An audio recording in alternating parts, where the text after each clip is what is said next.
Hello, YouTube. Hello, people in the chat, and those of you watching on the VOD. It's your humble host, Mr. Shintigercurl, that dude in the straw hat, getting you another Awesome session of Shintigercurl streaming. How's everybody doing tonight? I see Devil, of course, in the chat.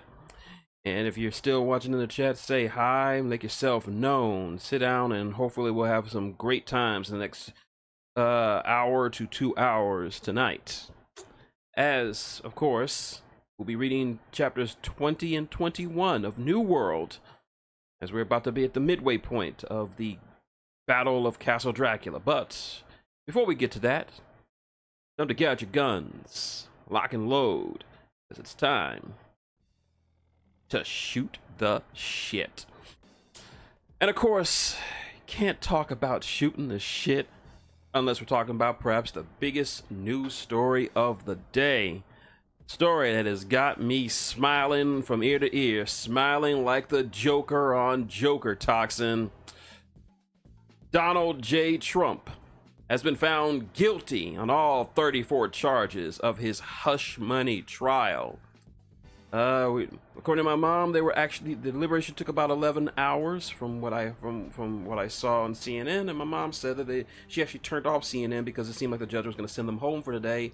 But then they announced that they had reached a verdict, and the verdict was, of course, guilty on all 34 charges. Needless to say, Trump did not look like a happy boy. He did not look happy in the slightest. And I'm so damn happy. So damn happy that the justice system came through in this instance. I'm not sure what his sentencing going to be. It's going to be completely up to the judge. Not even sure if he's going to see jail time. Yep. Yes, indeed. Thank God. But he has made history. He's become the first former U.S. president to be tried and convicted of a felony. He is now a convicted felon. Now, I actually looked into this. Apparently, a lot of people were looking it up on Google, that if a person who is a convicted felon can run for the highest office in the land, and the answer is yes. There is nothing in the Constitution that says that a president can't run if they are convicted of a crime, or previously convicted of a crime. So, yeah, he can still run for president. However, he would be the first convicted felon to try to run for president. And keep in mind, he still has a lot more stuff to deal with various other trials and civil lawsuits for him to deal with. So his legal troubles Donald Trump's legal troubles are not over by any stretch. So yeah, those of you out there voting for Trump, how does it feel to know that you want a convicted felon to sit in the White House? Regardless of whatever you might say, that is a taint that is going to follow him. No matter how rich or powerful he may seem, he's still a convicted felon. Enjoy that. Also, a personal shout out to friend of the show and one of my best friends in the entire world, Mr. Matty J, formerly of the WrestleCast. Today he announced that he is officially off the market. That's right. Our favorite Toku Riffer, the man who created the Dave meme, is off the market. Now, I have no idea who this person is, considering Matty's leanings.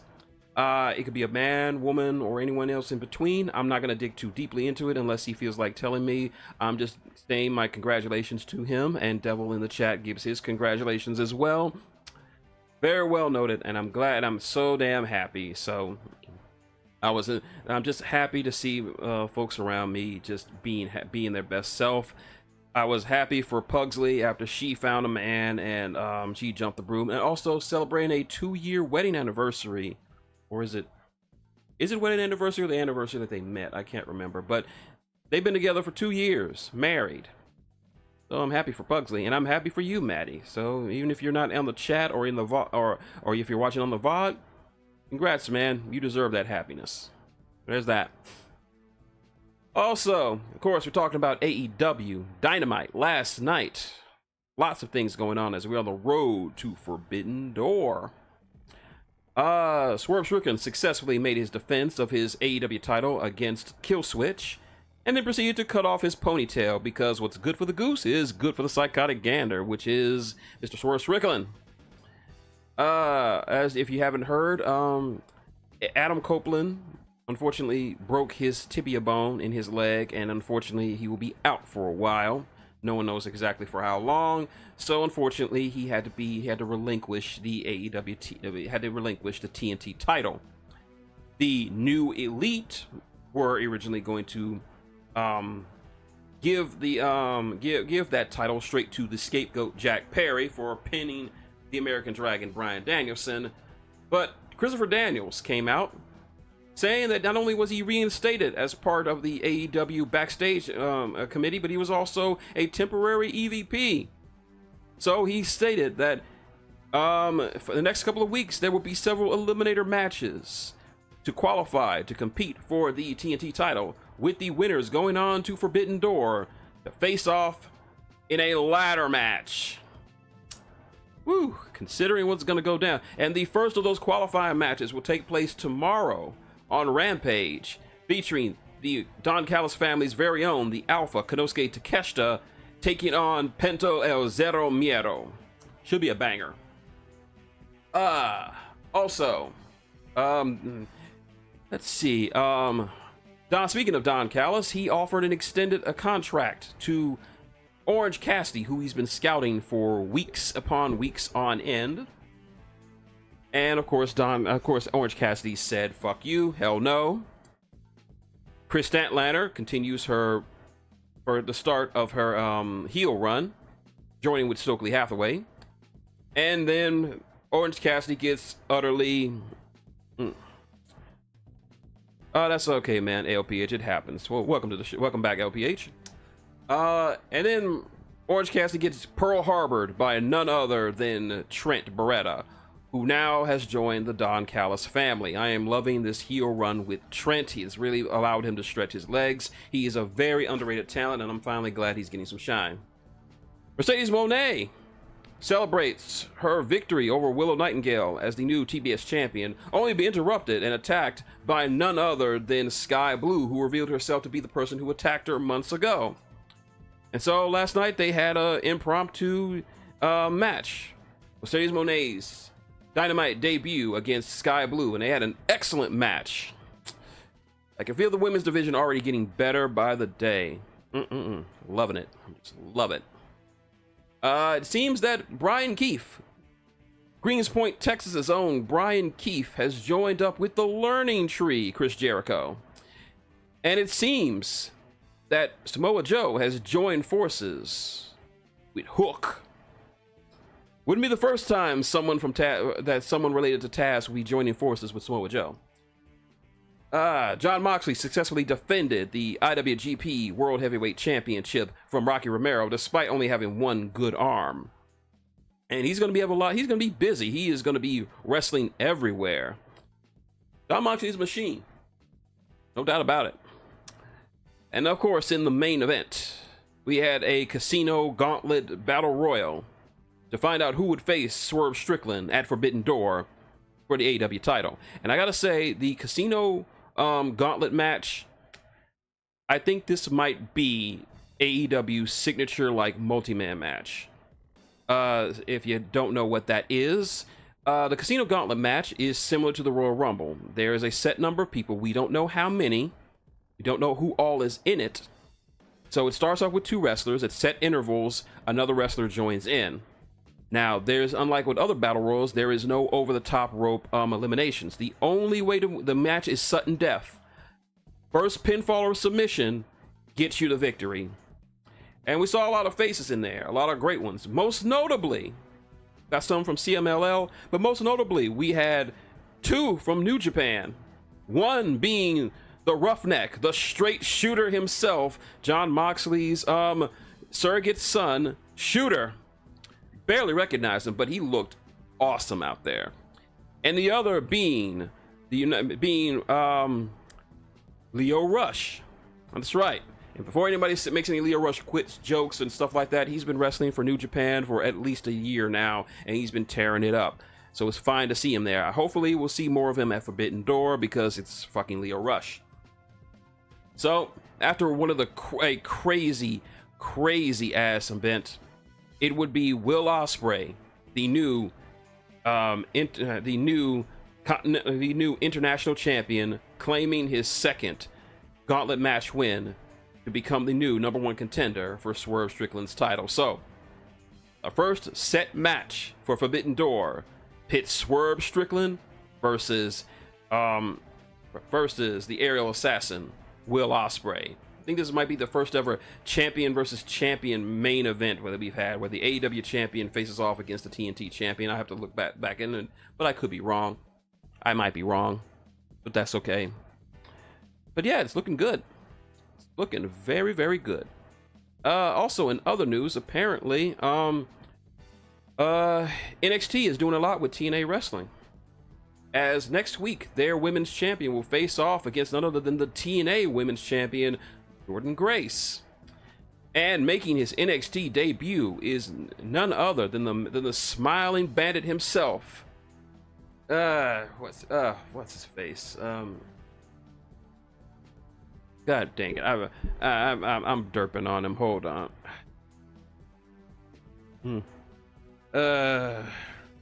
Hold on. Ethan Page. All Ego Ethan Page made his debut on NXT the night before. So hopefully he'll do a lot better in NXT than he did in in their All Ego. That's right, LPH. All Ego Ethan Page.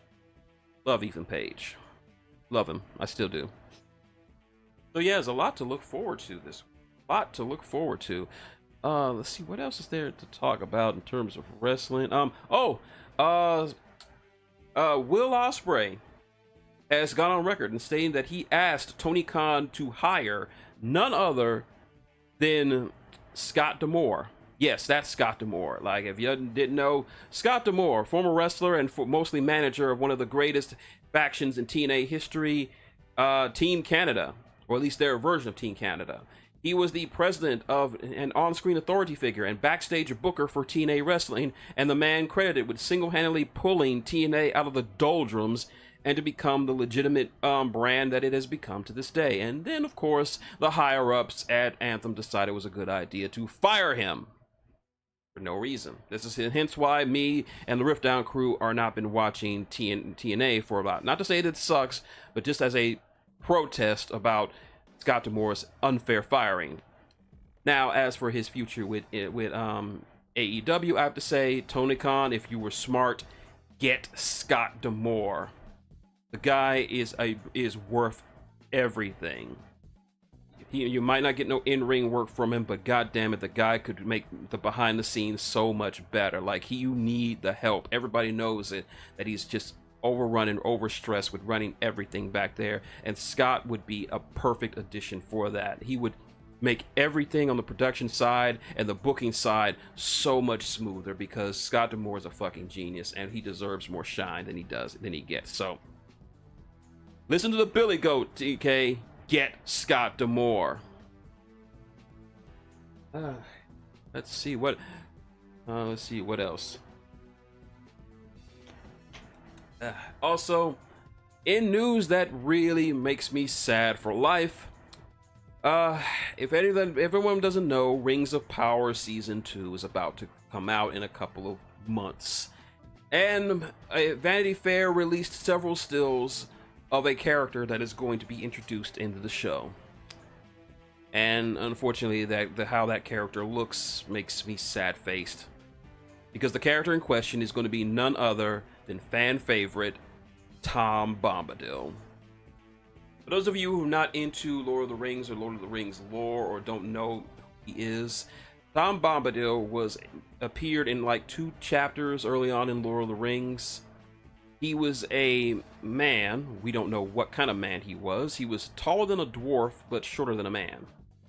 And he lived in a forest just outside the Shire. He lived there with his wife, full-size wife.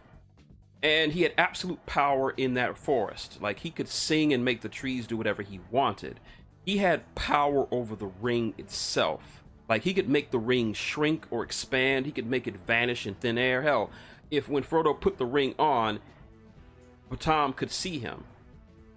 And this is the most tantalizing part. We don't know much about Tom Bombadil. We don't know what he was. Tolkien never expanded on what he was. Like outside of some conversations that the Council of Elrond had when they were trying to decide what to do with the One Ring, and Tom Bombadil came up, and Gandalf shot it down because he's like, Tom is so unconcerned with outside matters that he would just misplace the ring rather than be corrupted by it. But they believe that should Middle Earth fall to Sauron and his forces, Tom and his realm will be the last to fall. So yeah, and now they just took away all the joy and happiness from Tom, and he just looks so pathetic and miserable. Everything about Rings of Power just makes me hurt.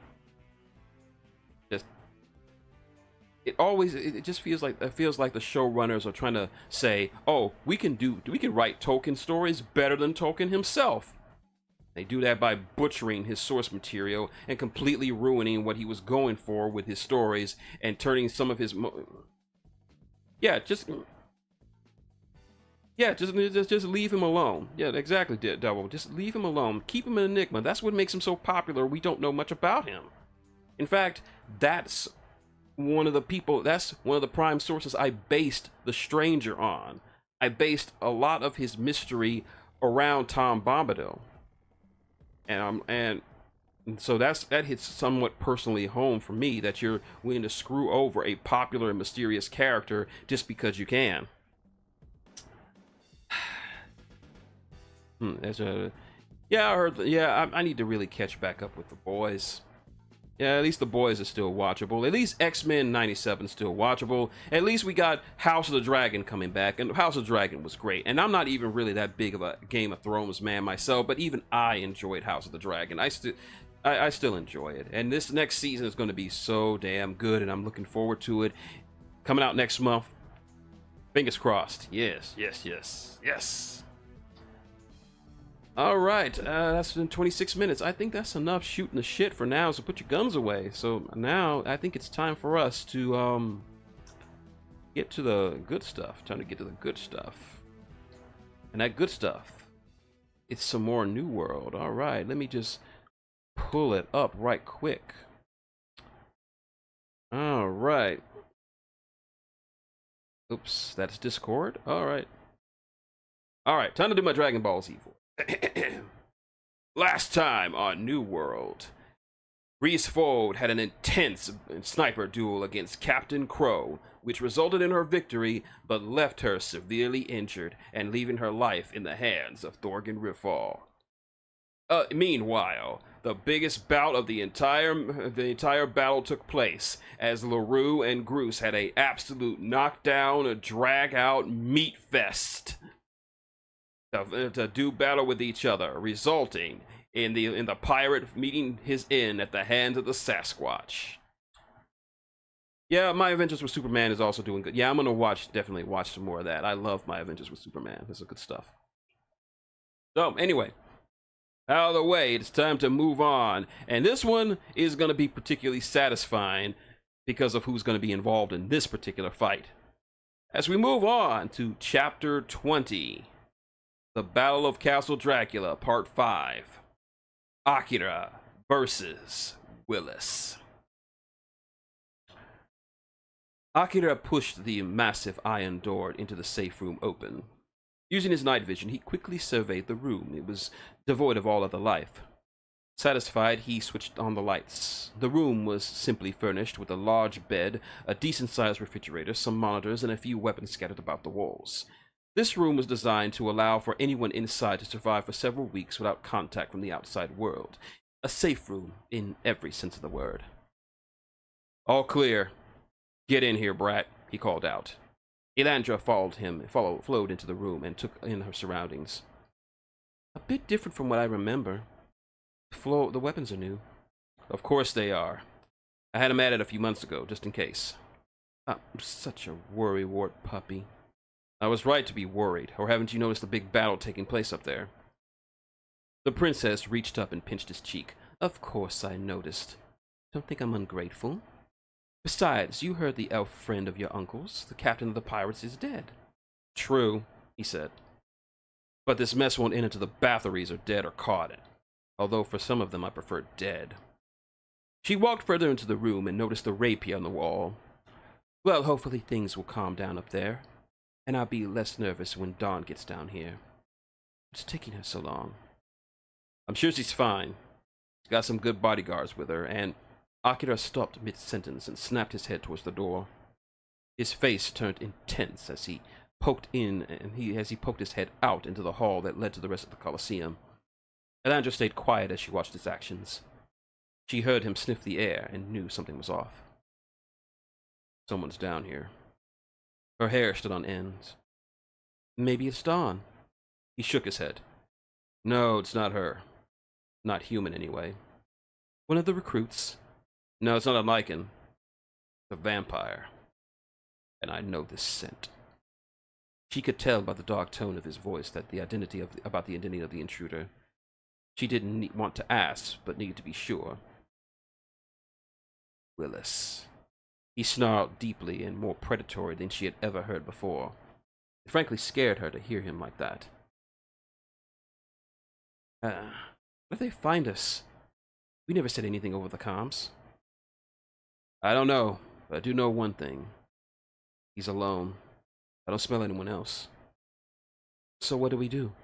We do nothing. You are closing this door behind me after I leave. Her face went white with shock. You're not going out there, are you? He has to go through the arena to get here. Not sure how he found us, but it's safe to assume he knows your general location. I'd rather fight him in a wider area than here and away from you. You're going to fight him? No avoiding it. Akira, don't try to talk me out of it. It was gonna happen one day. Akira, that's not what this is my job. I know this is your job, Akira.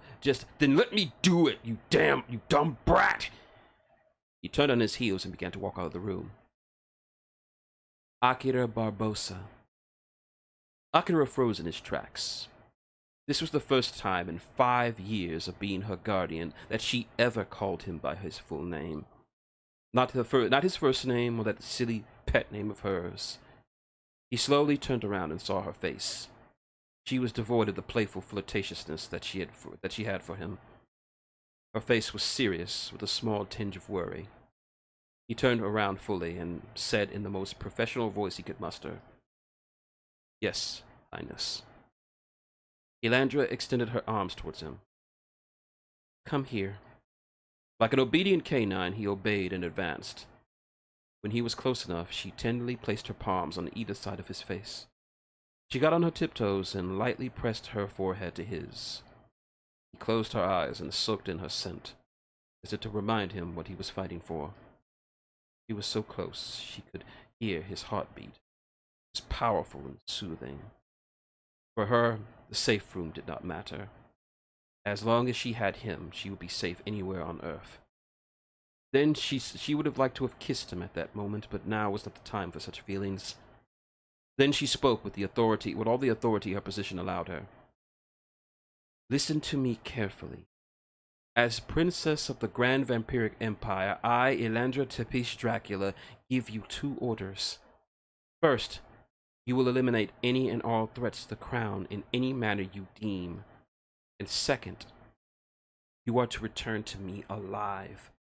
Those orders are absolute. Am I understood?" Akira slowly grasped her hands into his own as he looked straight into her eyes. "I am commanded, my princess." She smiled. "Good. And one more thing. Due to the severity of this crisis, as is within my power, as Princess of the Empire, I grant you, Akira Barbosa, my one and only guardian, permission." Lucas snapped his head back and looked down at her with shock. "Are you sure?" "I said I grant you permission." A toothy smile rolled across his face. She expected such a reaction from him, but it still unnerved her a bit. "I thank you, Highness." "You are welcome." He gave her small, softer hands a final squeeze with his large, rough ones before releasing them. Elandra felt the loss of his heat and skin all the harder, reaching out a bit before recalling her digits. He broke away from her and made for the door. When I close this door, don't open it for anyone but me or Dawn. Got it? Gotcha. Good hunting. Akira gave her one last nod before leaving the room and closing the door behind him. Elandra quickly triple-locked it, and thus the room fell silent, and she was alone. Thus began the waiting. Waiting for Dawn to make it there safely, waiting for her loyal Akira to finish his duty, or waiting for that vile snake Willis to come here to do whatever sickness he planned to do with her before her end. Her face hardened. Her eyes instinctively just drifted back to the rapier on the wall. Willis Bathory strode through the empty corridors of the Colosseum, hands behind his back and sporting that serpentine smile of his. He followed the invisible trail left by the princess by means that only he had. He was more than happy to split up from his cousins and the rest. They probably would have killed her outright and thus not let him have his fun. And he would have fun with her today. Her scent, for lack of a better word, was strong. His smile grew wider and darker the further he walked into the Colosseum. This would be the stage where he would finally get what he wanted. The trail led him into the empty arena. His thin nostrils inhaled the musky scent and almost gagged. "Stinks in here," he grumbled. It was an odor that was foreign to his noble sensibilities. The stench of training was repugnant to him. Oh well, if one must go to heaven, he must walk through hell. He began to cross over the sandy floor of the arena when another voice called out, "Oh, you won't be going to heaven. You'll just stay in hell. Hopefully the fifth one." The voice didn't surprise him. In fact, he expected it. He knew what he would have to meet this person in order to get to his prize. He scanned the upper seats and found the shadowed figure of Akira Barbosa slowly, methodically descending the stairs. Well, well, well. The mutt shows himself. You don't sound too surprised. Like a good burglar to get to the sweet treasure inside. I must get past her mangy guard dog. Akira easily leapt the remaining distance from the seats to the arena floor, standing opposite of Willis. You'll find my bark is stronger than you're used to. You'll find my bite is stronger than you're used to. Such talk. But your threats are nothing. Only your presence matters, and it tells me that she is here. Akira glared at him for a moment. Before we begin, and I place my boot somewhere between your lungs and your heart, I must know something. How'd you track her? We left no clues behind, and no one but a handful of people even knew this safe room exists. He gave a hissing laugh that he and Lilandra hated before answering. Quite simple, really. I followed her scent. Akira arched an eyebrow. Vampires don't have a sense of smell that strong. At least not strong enough to track someone by scent alone. Not that kind of scent. Not that kind of scent. What are you... Akira looked him over and thought for a good long while, going through the possibilities and likely explanations. When he found the right one, his face was awash with surprise. You're a Psy? Willis snickered. Bingo. But that's impossible. Psy vampires have been extinct for over 800 years. True, but I'm not a full Psy.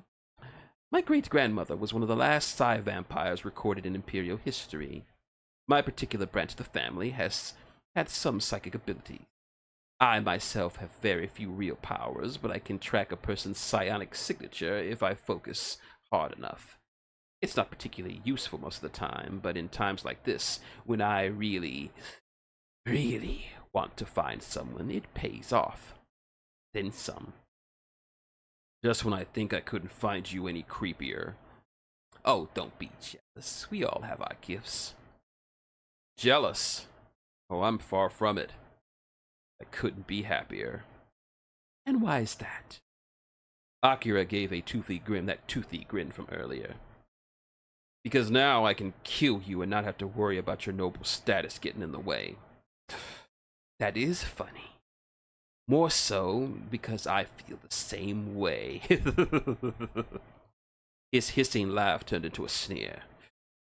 I've hated you for so very long. And I never got why, Akira answered with a cocky smile. Willis angrily kicked the sand at him. "It's because of your position! Don't act like you don't know. You are closest to the most beautiful woman in the Empire, the crown jewel of women. Do you know how many men and women would give their arms to be where you are? To be that close to vampiric perfection?" "Of course I do. I see her reject any number of suitors like that weekly. And that's why we envy and hate you. The princess rejects anyone who comes to court her. Wrestlers, war heroes, captains of industry, even nobles such as myself. Me, a member of the oldest and most prestigious houses in the Empire. Me, whose blood is pure and untainted, and would only add to the glorious Dracula lineage. I would worship her as the goddess she is, but no, she rejects me like all the others. But you," he pointed an accusatory finger at Akira, you are special.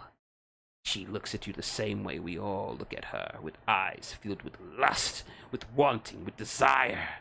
We all want her to look at us with those eyes, but you don't care. She wants everything from you, and you don't even care. Hells, you look like you hate it. You don't deserve such an honor. You waste it. And why she would want you, a vile mother of a man, when she could have a proud noble like me? Simple. She has taste. Bah! He spat. Why even stand in my way? Everyone knows you hate your job. It's pointless to fight for a job you hate.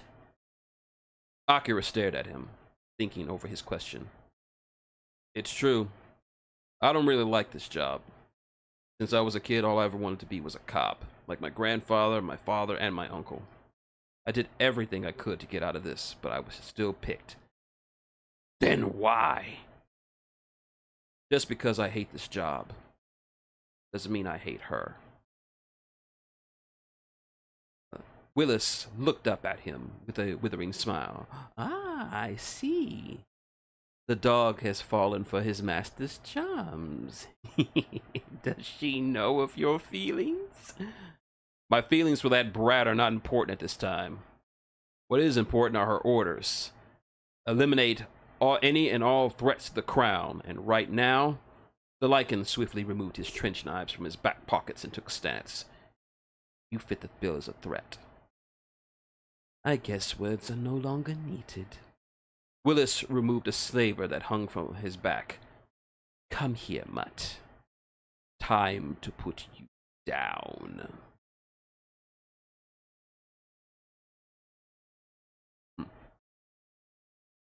Akira lowered himself into a deep stance, almost like a wolf. Digging his boots deep into the sand, he sprinted towards his foe, faster and swifter than Willis was expecting, but nothing beyond his ability to handle. Trench knife and saber clashed in a terrifying display of skill. Despite having a larger weapon with a better reach, Willis was having trouble gaining an advantage over him. His movements were quick, but he seemed to lack anything near the level of conscious thought. It was almost as if he were fighting on pure instinct. Not to mention, his overall stance was annoying to him. It was so low and loose that it was difficult to fight him properly. A sweeping roundhouse took him out of his thoughts, the heel of Akira's boots cracking him in the jaw. He quickly regained his poise, and began to purposely retreat. The Lycan matched his steps with his own predatory ones. Willis deflected a few attacks and barely dodged a slice across his stomach. His attacks were wild and relentless. There wasn't a wasted motion in his body. It was deliberate and purposeful, almost aimed all at killing him. The vampire cursed to himself. He didn't want to use this so soon, but the dog was proving too good for simple means. Akira pushed the advantage of the attack and attacked. Willis pressed the button on the hilt of his saber and slashed. Akira's instinct snapped in, and he flew backwards of his own free will. The blade hit the ground, and to his surprise, the ground froze into a small chunk of ice. He looked up at the blade itself. It was now a cool blue with waves of cold air pouring off of it. He snarled, Element blade. Correct. Willis waved his blade around cockily. A gift from the captain. And as you can see, it's a nice ice blade. It can flash freeze anything it cuts. So you might want to think about your next attacks. Talk, talk, talk. Akira closed the distance between them in a heartbeat, taking the noble by surprise. He tried to tag him with a single cut, a single slice, a single stab, anything to hinder his fighting ability, but he avoided each and every attack with the same wild actions. He had hoped that using the power of the blade would at the very least take him off his game, but Akira was fearless in the face of frozen death. Another slash barely grazed his neck. He stumbled backwards and felt his skin. Akira had drawn from his blood. Willis looked back at Akira. The lichen was still in his low stance, nearly on all fours. His eyes were intense and focused. His eyes didn't blink or wander. He was solely focused on him. "What's wrong with you?" he bellowed. "Aren't you scared that you'll be frozen?" Akira gave a grin that made his blood run cold. "You really are green." He stalked forward, each step deliberate and hungry. "You think that fancy blade of yours scares me? Please. I'm not the type of person to be scared of that." His speed picked up. Again, he was in Willis's range. A panic thrust to the face. The Guardian dodged by a hair. He could feel the cold bite of the blade on his cheek, but it didn't affect his mental strength. He twisted around and slashed at his head. Willis evaded a fatal strike, but was still suffered a deep cut on the cheek. "You're well trained. No lie about that. But you lack experience. This is your first time fighting anyone, let alone like him." "You shut up," he snapped. "All I need is one cut." "That might work on a first-year recruit, but not here. Not today. Not me." An angry slash struck at him, but he was skillfully slipped by it. A quick knee to the stomach halted his assault. As he found his footing, Akira kicked the guard of the saber, though not hard enough to disarm him. He prepared to counterattack when he looked at the saber. The blue hue that once covered it was all but gone. He flipped a switch on it a few times and gave up once he realized it was dead. Akira smirked. "Suppose you didn't know that element blades lose their charge when their guard gets a good hit. Part of the reason why they don't get used very much." Akira charged. A swift knee to his wrist sent the useless blade flying. Akira spun on his heels and caught him in the gut with a kick. The vampire collapsed to a knee, glaring at his nemesis. Akira looked down at him with disdain. "Like I said, well trained, but lacking experience." Willis spat out a little blood. "You do have a good point, Mutt. But you know what they say. Cunning can beat experience any day." Before he could inquire further, Willis thrusted his right arm forward. From his sleeve slid a small gray rod with an open end. Rod in hand, he snapped it in a forward arc towards the lichen. His instincts kicked in. Akira snapped backwards and skidded across the ground. He looked down at his uniform. There was a sizzling horizontal cut across its chest. It wasn't enough to draw blood, but the heat from it was present. He looked back at Willis. The vampire was back on his feet with a new weapon in hand. At the end of the rod appeared a green flowing tentacle of energy. It weaved and it waved like a giant serpent, and Willis was in total control of it. "A plasma whip?" uttered a stunned Akira. "You really thought I'd fight you with a weapon I just got? No. This beauty here is my weapon of choice for this fight." "Those are outlawed." "I'm a noble," he answered. "Acquiring such items is child's play for me. And unlike that saber, I've had years of practice with this thing. I could cleave a blowfly in half with a flick of my wrist." He snickered as he cracked the whip across the ground. "Hells, I've even heard stories that a steel whipmaster could skin a human in 3 lashes. I wonder how many it would take for you." "Go ahead and try." Again, he sprinted, but things didn't go as well before. He lashed out the whip. Akira missed it by a hair. He shifted to his left and went in. Willis twisted his hand and gave another lash to intercept. Again, barely a dodge. Each time he tried to go further, he was forced back by the whip. As he zoomed around the area, his mind raced with the changes of battle. With the sword, he had a better grip on the situation, avoid the blade and attack the holder. Willis's inexperience with the weapon was a helpful boon as well. But with this whip, a plasma whip at that, was a totally different beast. It had a longer reach and a more unpredictable pattern that was nearly impossible to figure out. And his boasting about having a lot of practice with it was no bluff. With a simple flick of his wrist, he could change the direction and velocity of the tip at a moment's notice. Only his lycan instincts and impressive reflexes prevented his skin from being burned. He found a weak point. His side. He had only had the one whip. He could cover himself, but only to a degree. He moved around the perimeter, testing, gauging, probing. There! An opening. He dove for it. I think not! Willis's hand flickered madly. Before he could get close, Akira ran to the whip. So fast were the movements, it was like a wall of whips. Akira hissed in pain as the lashes burnt through his uniform, causing him to leap away. Willis cackled like an asylum inmate. Remember, I've had practice, and I've come up with a lot of useful tricks with my whip. That last one is, I like to call, Wall of Agony. Fitting, isn't it? Poetic, he growled, spitting out a wad of blood. Not a fan, I see. Then how about this one? I call it Agony Drill. He began to rotate his hand around, twisting the whip around in a spiral. Another motion of his wrist, and the whip shot out towards Akira like a bullet. He jumped out of the way. Willis smiled hard. Where are you going? Sickle. The whip suddenly curved and arched around towards him. The lycan escaped with a cut on his cheek. He landed on his feet, scarlet dripping down his face. Just as he was about to make another attack plan, he felt a burning sensation on his boot. He looked down. The whip was around his ankle. Hidden snake. Willis snapped the whip, yanking poor Akira into the barrier around the arena. The vampire retracted it and prepared for another of his signature attacks. And now, Hydra. This time, he put his whole arm into it, creating a violent tempest of lashes upon the prone form of his foe.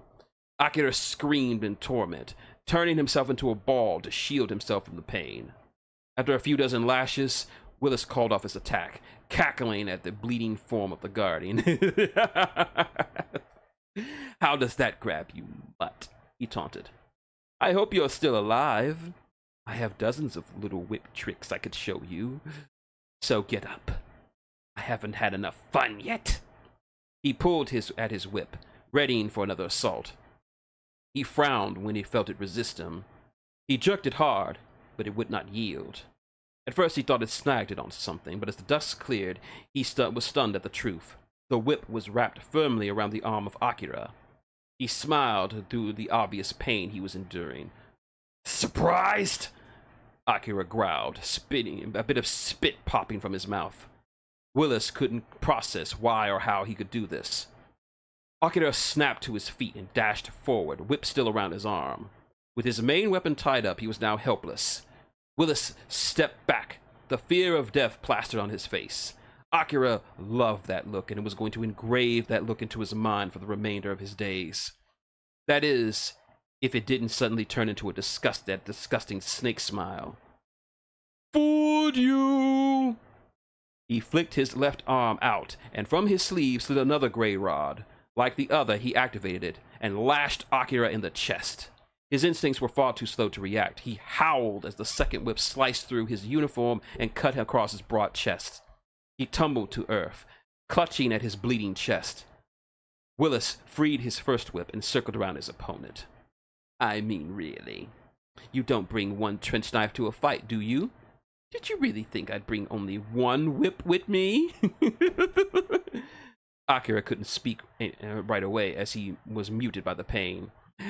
And since I have two now, here's some double Hydra.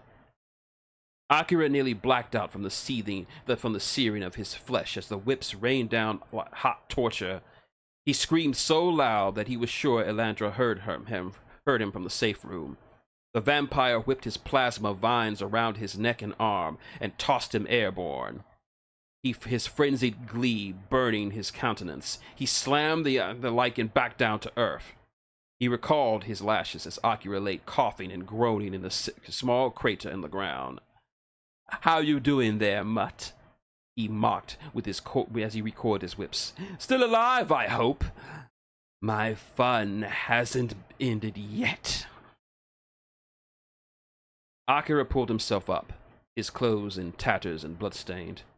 He held only one of his knives. The other was thrown around the arena. He looked over at Willis. His posture oozed confidence and control. He dropped his blade to the sand below. Now he decided to get serious. "Giving up?" asked Willis, genuinely curious about his actions. "Far from it," he answered. "I just don't need them now." "Or going to use your bare hands now?" He punctuated his question with a crack of the whip. "Something like that. You see, before I left the princess, she gave me something. Something that's very important to me." "What? Her eternal love?" "No. She gave me permission."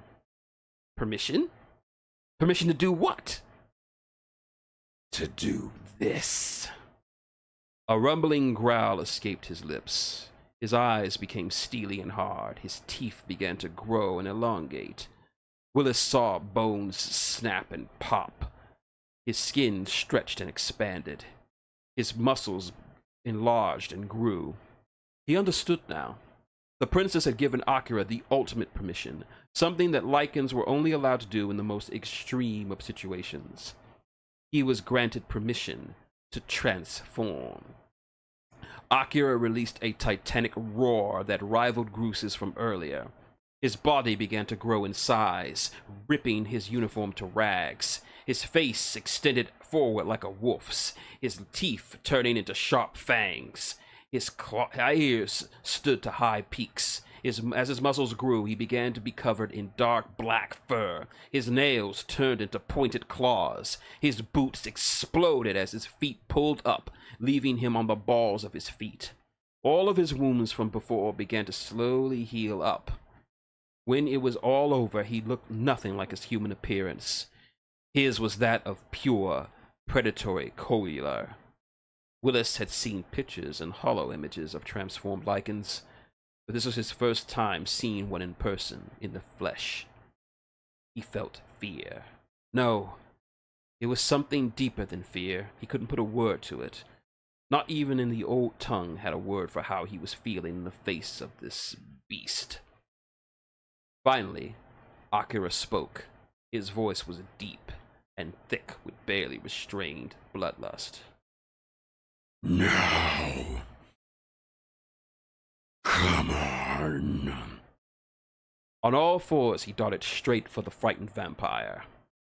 He brought his claw down on the arc. He brought his claw down in an arc. He stepped back mid-attack, watching in horror as his claws carved into the wall behind him. He whipped at him. Akira totally ignored it. His jaw snapped at him. Willis's shirt was all he ate. The vampire sprinted away, but Akira closed the distance in a heartbeat. Despite being 3 times his size, Akira's speed was not diminished. In fact, he seemed faster than ever. "You son of a bitch!" he screamed, pulling his whip into a frenzy. Akira moved between the lashes with such speed he appeared to be in 10 places at once. Willis blinked at that moment. Akira was in his face, and he punched him in the stomach. He skipped across the sand like a thrown stone. He threw up a mouthful of blood. He had never been hit that hard in his life. Most of his ribs were now broken, and he was sure his intestines were ruptured. Even with his vampiric healing, it would take him hours to fully recover. Akira was gunning for him again. He lashed out to intercept him. They wrapped themselves around his massive arms. Willis was about to taunt again when he noticed that Akira didn't even seem bothered by the searing of his thick skin. Akira gave a front kick, causing him to lose both of his prized weapons. What ribs that weren't broken were surely now. As he looked up at the looming form of Akira, he finally understood. He understood why the royals had only picked lichens to be their bodyguards and guardians. They weren't just loyal and intelligent. When unleashed, a Lycan was absolutely ferocious in combat. He watched as the burned skin of his arms began to heal at a phenomenal speed. He was overpowered. Simple as that. Ready to die? Akira growled. No more tricks. No more taunts. Now, you just die. Maybe. He coughed out. But Uncle always said, keep a few tricks up one's sleeve. He extended his arm forward. His palm flipped open by the wrist, revealing something akin to a gun barrel. It reached forward and fired a yellow beam. It pierced Akira's side and passed through him, exploding a good chunk of the arena behind him. He clutched at his side, pressing the burnt skin of muscle. Willis laughed again. Didn't expect that now, did you? He waved his false hand. Lost this one a few years ago. Uncle was kind enough to give me a state-of-the-art replacement. The small laser cannon was something I added later. Its size limits its overall power, but it was enough to cut through that hide of yours. Akira sneered at him, already feeling his side heal up, but not as fast as normal. Now dance for me! Dance! Dance! Dance! He fired off beam after beam at his foe. Akira dodged, but not as fast as normal.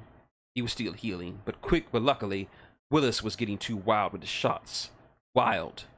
And predictable.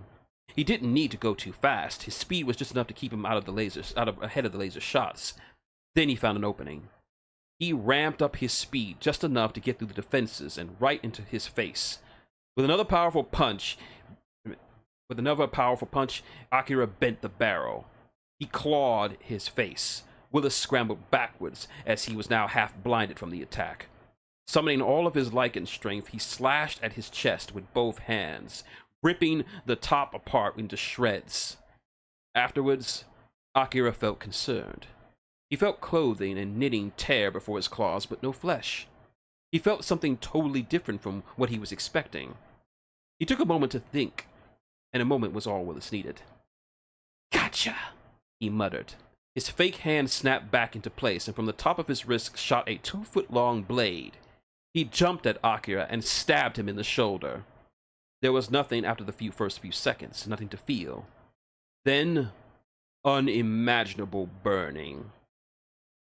Akira fell back, clutching his left shoulder, less to stop the bleeding and more to try to control the pain shooting through his arm. His nerves screamed at him, screamed that they were on fire. His muscles seized up. His fingertips went numb. He had been stabbed before, both on duty and in training as a guardian, but this was leagues beyond anything that he had ever felt before. And again, Willis laughed as he patted his chest. Nano-weave vests. Cost me a fortune, he gloated. But not as much as this thing. He waved the bloody blade to his downed opponent. This costs more. Akira had finally got a good look at the blade, and it all fell into place. It didn't look like any kind of steel he had ever seen. It looked too pretty and clean for it. That's when he realized what it was. Silver. Correct. Do you know how many tracks I had to spend to get enough silver to make a blade? I had to go outside the Empire just to get a damn ounce of the stuff. But it was well worth every bit. And you look like you're in a lot of pain. Silver really does a number on you, mutts. You are! He bellowed as Willis stabbed him in the hand. I had planned on whipping you to death, but I think this is a bit more satisfying. He pierced his other shoulder, reveling in the Lycan's suffering. This is what's going to happen, Akira. Another stab, this time in his leg. I'm going to skin you alive. I'm going to remove every inch of your hide from your body. And then I'm going to fuck the princess on it. Thoroughly and violently. Just so you know the depth of your failure. He edged the blade next to his eye. If you're going to scream, best get it out now. This is going to be very long. With a slash to his face, blood stained his skin and fanged smile. He was ever the picture of a psychopath. Akira lamented. Not that he was dying, but that Elandra would have to suffer at the hands of such a person. His own pain mattered not to him, only the pain she would have to endure from him. As he lowered the tip of the blade to his chest, he did not catch the quick motions that neared him. Willis shrieked as he suffered another violent cut across his face. He rolled back in reverse, clutching his face. When sight returned to him, he was met with the most unexpected of scenes. Standing over Akira was Princess Elandra, dress weaving a bit, and a rapier in her hands, pointed straight at Willis. Her eyes filled with utter malice, hatred, and murder. Through gritted fanged teeth, she said, "Get your damned hands off my puppy!" Willis straightened himself and smoothed his hair and clothing, almost as if he was preparing for a date. "Princess, princess," he greeted. "Very nice of you to make an appearance before us. Please forgive my state of dress. Your guard dog has been very bad. It seems to me that he's been doing his job excellently. Then he needs to be trained to not attack his betters. He has. I just don't see anyone better than him." Willis sighed. "Why? Why him?" Elandra looked back at her guardian. He reached for her with weakened arms. She turned back to the vampire. "Because he is everything I ever want, and everything you could never be." "Well then, a shame that I have to kill him. Not while I live. The protector has become the protected. Such is the irony. Today's been a weird day." The princess darted forward with a thrust. He parried her attack and held her at bay. Come now, princess, put that sword away. It's alien to your lovely hands." "Just goes to show that you don't know me as well as you think." She broke away, but not before nicking his leg. "Do you think I picked this sword out because it looks pretty? I've been training with a rapier since I was a child. Plus, I spar with Akira. Compared to his speed and technique, I'm more scared of falling asleep from your attacks than I am of you actually hurting me." And she was right. The swiftness of her strikes were beyond him. She was nowhere near as fast as her guardian, but her hand speed and precision were top class. He was on the defensive as the duel went on. "But you can't hurt me. My vest," he boasted. He felt a series of light stabs in his chest. He checked himself. No damage. He prepared to taunt her when he felt his prize vest slip off his body and onto the floor. She had deftly sliced the straps that holding it to him. "You were saying?" He rushed her with his silver blade, trying to overwhelm her. She sidestepped him, and with a fast slash, his rapier cut his blade in half, the rest falling to the sand impotently. He stumbled. A silver blade might be good against a lichen, but in a sword fight, pitiful. Silver is a very soft metal, at least when compared to tempered steel. She kicked him squarely in the jaw, sending him flying to the ground. Elandra strutted over to his laying form, pressing the tip of his sword to his cheek. "And to think that you thought you could have me. I'd rather die than have you touch me." "Not yet, you won't, my princess." He grabbed her with his cybernetic hand. A massive current of electrical energy surged from his arm and into her body.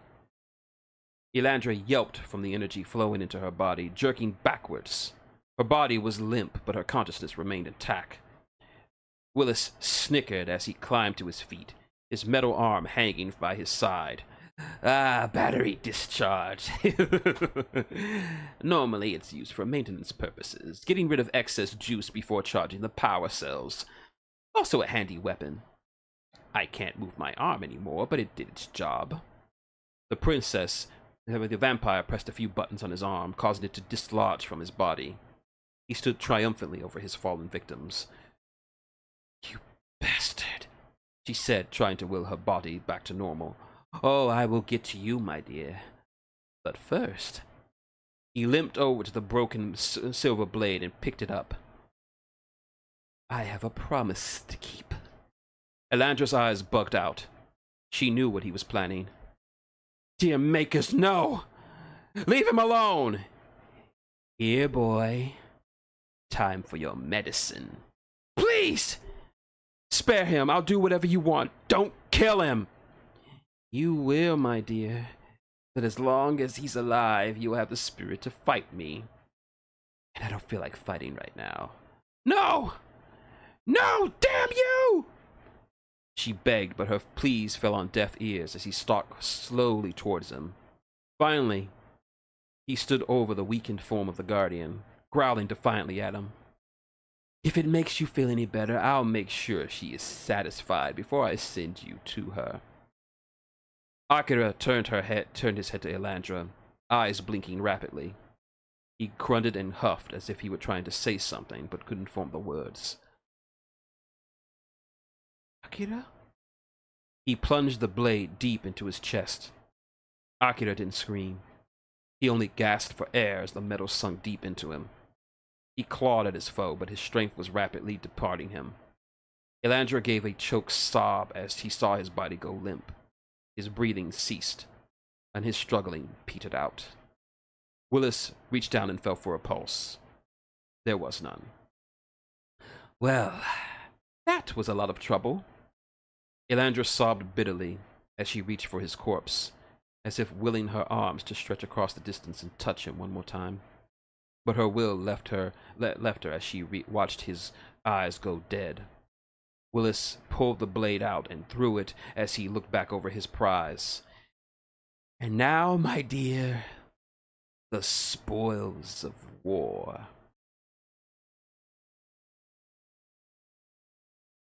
The princess had no visible signs of resistance as he limped over to her. He licked his bloody lips as his mind raced with the various perverse actions he would soon inflict upon her seductive form. Even as he stood over her like a front-looming monolith, she could only silently cry. No screaming, no threats, nothing? Losing your precious mutt has taken the will to fight, just like I thought. He picked her up by the throat and pinned her against the arena wall. Fits me just fine. You may take my body, but you will never take my heart. And luckily for me, I only care about the body. With a swift stroke, he tore at her elegant top and exposed her toned skin with her laced bra. The vampire drooled over the sight that he had been denied for so long. He was going to kill her, but before that he was going to indulge himself fully and completely upon her. With his sole hand he began to undo his pants and position himself to violate her most precious place. But then something stopped him from going forward. Something that he neither predicted or expected to see. It started like a low rumble in her chest, but got louder by the second. At first he thought it was a groan or a growl, but the longer it went on, the more he recognized it. Laughter. She was laughing. Laughing at him. What's so funny? He asked, not sure if she had gone insane from the loss of her guardian and the coming rape. She laughed for a full 2 minutes before answering him. Oh, it's nothing. I just happen to feel what you're working with down there, and frankly, I'm not impressed. You bitch! He slapped her hard, drawing blood from her lip. Figures, she said, licking the blood from her lip. But there's something funnier than your little blade. Want to know what it is? Yes, by all means, tell me what is so funny before I rape you. Please, dear princess, enlighten me. What is so funny? She leaned in close and whispered in his ear. You really are a novice. What? You said you're a novice. Akira was right. You never fought a lichen before.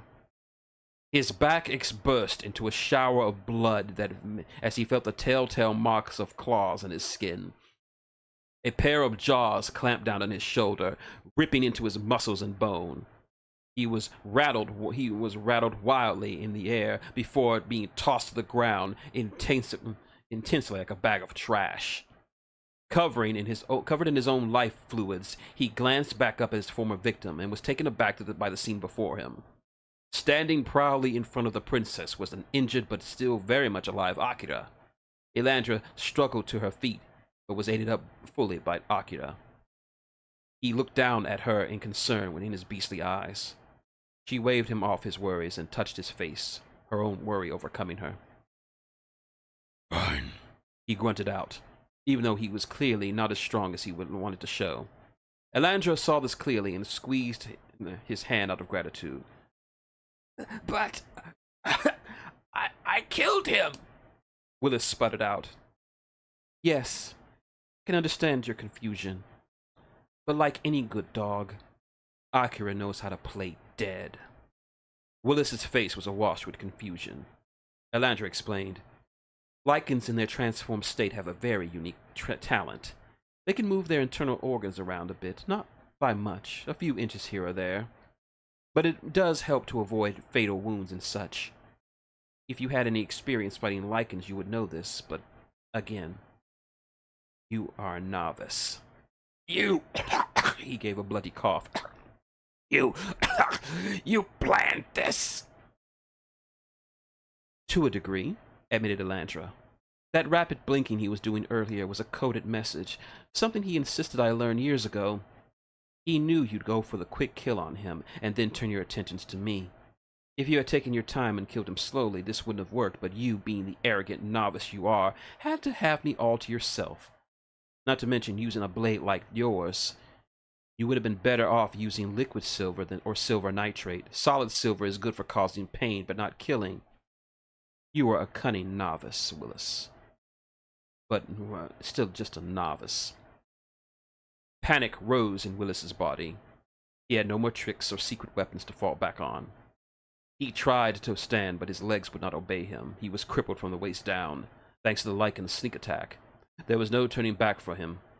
He saw no mercy in the eyes of Akira or Elandra. All he could do was wait and weep for the coming order. Akira, tear him apart, she ordered. I will not tell you any of the details of what he did to the vampire. It is not pleasant in the least, and I will not be the one to give you nightmares. All I will say is this. When he was discovered later on, only the princess and her guardian could identify him. Why? Because all that was left of Willis Bathory was a pile of meat, bones, clothing, and blood. Nothing that could be even remotely called a corpse. When it was over, Akira turned from the remains and slowly returned to the side of his princess. As he did, he slowly began to shift back into his more human appearance, each step becoming harder and more sluggish. By the time he reverted back to human, all of his strength was exhausted. Thankfully, the princess was there to catch him as he fell. Using what was left of her own depleted strength, she was able to gently lay him on the ground, his head in her lap. Don't you dare die on me. I ordered you, remember. I'm not dying, you brat, he said, his voice hoarse and dry. Just really hurt. Gonna need a nap. Then rest, puppy. You earned it. He cracked a tired smile. You are crazy, you know that? Your brother would kill me for letting you fight. I won't tell him if you won't. Who would believe me? Now to sleep with you. Get better. I'm safe, thanks to you. Just doing my job. Promise you won't have your way with me when I'm out? No promises. Good enough. With a deep exhale, Akira closed his eyes and slipped into a deep slumber as his body went to work, healing his numerous injuries. Elandra bent down and planted a small kiss on his forehead and lovingly stroked his hair. And this is how they would ride out the rest of the battle. Just the two of them, alone in the Colosseum. And for her, this was just the way she liked it. Yep, so wins. Fight with Willis. So wins it. Glad to see it. Glad to see you guys enjoyed it. For Willis, I wanted to go for a trickier fight. Just a guy that was just like a cockroach. Like, you just when you think you have it dead, it just pops up alive. Like, just annoyingly persistent. If that makes any sense to you. I'm hearing some rumbling. Let me check the radar real quick.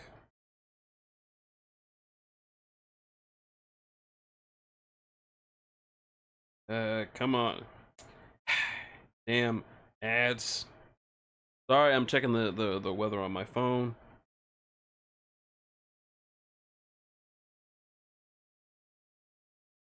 Yep. Looks like we're about to have some rain. So unfortunately, we are going to have to call it this evening for this one, because we're about to get some heavy rain, and I can't afford to stream much longer.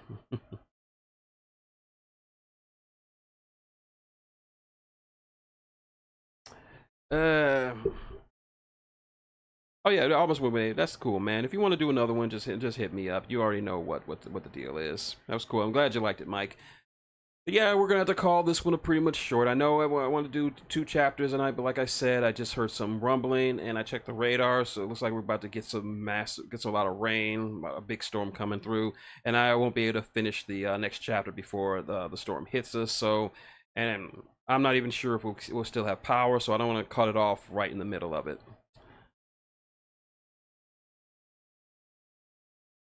Yeah, yeah, it was a pretty good. You got one guy who is very much a blunt fighter, and the other guy who just uses every little trick in the book to win, and in the end, it just cost him. Yeah, Thor would have. That would have been a cool little skit, Mike. If Thor didn't have any issues fighting a woman, everybody knows AJ Styles is a woman. Everyone knows this. So yeah, I want to thank everybody who came out. I want to thank LPH, of course, Devil, Mike Shell, and everyone watching on the VOD. We have to tune in next Tuesday when we're probably going to, because of how it was scheduled, we're probably going to finish up with the battle next Tuesday with 2 more chapters. So with all the batteries left, there's only 1 battery left, and that's the leader, and you know who is going to have his hands full with him. So, anyway, like I said, timestamps are in the timestamp in the description. Of course, leave in the pinned comment where you can buy a copy so you can read along with us. We're almost done. So, with that out of the way, this has been Shintigercurl, that dude in the straw hat, saying good night and stay safe out there.